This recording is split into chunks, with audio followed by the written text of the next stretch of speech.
কর্মী আছেন, মিডিয়া কর্মী সকলকে ধন্যবাদ। আমাদের সাথে আমরা যখন এই টেকেরাটে আজকে আমাদের খাদ্য আদালত বা তথা সামারি ট্রায়াল শুরু করেছি, শুরু থেকেই আপনারা আমাদেরকে সহায়তা করেছেন এবং আমাদেরকে বিভিন্ন বিষয়ে বিভিন্ন অভিযোগটা আমাদের সামনে এনে দাঁড় করিয়েছেন এবং সেই অনুযায়ী আমরা সেখানে গেছি। তো এই জন্য আপনাদেরকে ধন্যবাদ এবং আপনাদের উদ্দেশ্যে তথা এখানে যারা উপস্থিত জনসাধারণ সবার উদ্দেশ্যে আমি বলতে চাই যে আমরা এখানে এসেছি মাদারীপুর বিশুদ্ধ খাদ্য আদালতের পক্ষ থেকে সামারি ট্রায়াল পরিচালনা করবার জন্য। তো আপনারা বলতে পারেন সামারি ট্রায়াল কেন সামারি ট্রায়াল পরিচালনা আমরা করি? খাদ্য আদালতের অধীনে সামারি ট্রায়াল পরিচালনা করি যে একটা যারা ভোক্তা বা ক্রেতা তারা যেন বিশুদ্ধ খাদ্য ইনশিওর করতে পারে, ভেজাল মুক্ত, কেমিক্যাল মুক্ত বা যে কোনো মেয়াদ উত্তীর্ণ খাবার যারা ক্রয় করতেছে, যারা ভোগান্তির শিকার হচ্ছে এবং ভোগান্তির শিকার হচ্ছে বলতে যারা ভোগান্তি করতেছে যে সকল বিক্রেতা, উৎপাদনকারী বা সরবরাহকারী, তাদের বিরুদ্ধে আমরা এই সামারি ট্রায়াল কোর্ট ব্যবস্থা গ্রহণ করতেছি।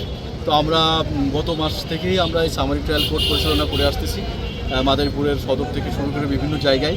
তো আজ আপনার টেকেরহাট আজকে 7 তারিখ 7/3/2026 আজকে আমাদের ধারাবাহিকভাবে আমাদের আজকে লক্ষ্যস্থান ছিল রাজক টেকেরহাট এবং আমরা সবাই অবহিত আছেন টেকেরহাট মাদারীপুর একটি গুরুত্বপূর্ণ অঞ্চল এবং বলতে পারেন একটা ব্যস্ত এলাকা এবং বাণিজ্যিক এলাকা, যেখানে বিভিন্ন ধরনের বিভিন্ন পেশামুখী খাদ্য উৎপাদনকারী সরবরাহকারী আছেন এবং আমরা সেই লক্ষ্যে এবং তাদেরকে সরজমিনে অভিযান করে ইন্সপেক্ট করে তাদের খাদ্যদ্রব্যের মান কী, তারা কীভাবে খাদ্যদ্রব্য উৎপাদন করতেছে, সরবরাহ করতেছে, কীভাবে ভোক্তারা তাদের বিশুদ্ধ খাবার পাচ্ছে কিনা সেই ধারাটা বা সেই লক্ষ্যকে সামনে রেখে আমরা এই টেকেরহাটে আজকে সকাল 11টা থেকে আমরা বিশুদ্ধ খাদ্য আদালত তথা সামারি ট্রায়াল পরিচালনা করতেছি।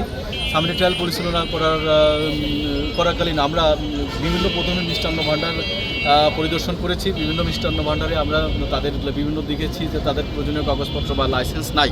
তাদের প্রয়োজনীয় কাগজপত্র লাইসেন্স না থাকায় তাদের বিরুদ্ধে আমরা নিয়মিত মামলা নিয়েছি। সংশ্লিষ্ট ধারায় যে ধারাটা আইনের সাথে সাংঘর্ষিক সেই ধারা বলে তাদের বিরুদ্ধে আমরা মামলা নিয়েছি এবং পরবর্তীতে আমরা বিভিন্ন মাছ বাজার পরিদর্শন করেছি। মাছ বাজারে দেখেছি যে আপনার একটা দোকানদার বা উনি আড়তদার বলতে পারেন, একটা মৎস্য আড়তদার, তিনি বিভিন্ন প্রকার পচা মাছ বিক্রি করতেছে। তো আমাদের সামনে এটা খাদ্য আদালতের সামনে এটা গোচরীভূত হয়।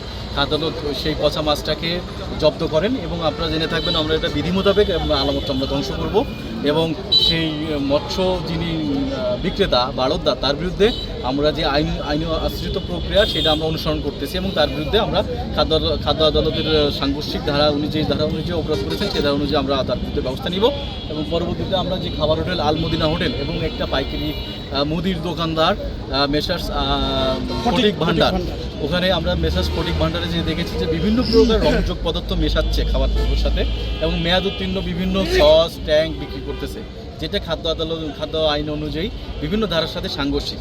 এবং যেহেতু আমি প্রথমবার এসেছি ওই দোকানে এবং উনি নিজে দোষ স্বীকার করেছে, এই জন্য বিদ্যমান আইন অনুযায়ী সর্বনিম্ন পানিশমেন্ট ওনাকে আমরা দিয়েছি এবং উনি সেই দোষ স্বীকার করে ওনার জরিমানাটা আমাদেরকে বুঝে দিয়েছে এবং ওনাকে তাৎক্ষণিকভাবে আমরা মুক্তি দিয়েছি। পরবর্তীতে আলমদিনা হোটেল, ওখানে আমরা ওনাদেরকে যে খাবার যেখানে প্রক্রিয়াকরণ হয় খাবার কিচেনে আমরা যে দেখেছি যে উনি ভেজাল তেল বিভিন্ন সসের ব্যবহার করতেছে এবং ওনারা লাইসেন্সবিহীন মেয়াদ উত্তীর্ণ লাইসেন্স নিয়ে খাবার হোটেল ব্যবসা পরিচালনা করতেছে। তো আমরা বিভিন্ন ওই মেসার্স ফটিক ভান্ডারের ন্যায় অনেক ধারার অপরাধ আমরা সাংঘর্ষিক ধারা ওনার খাদ্য আইনের সাংঘর্ষিক ধারা পেয়েছি এবং ওনাকে আমরা পড়ে শুনিয়েছি যে আপনি এই ধারা অপরাধ করেছেন।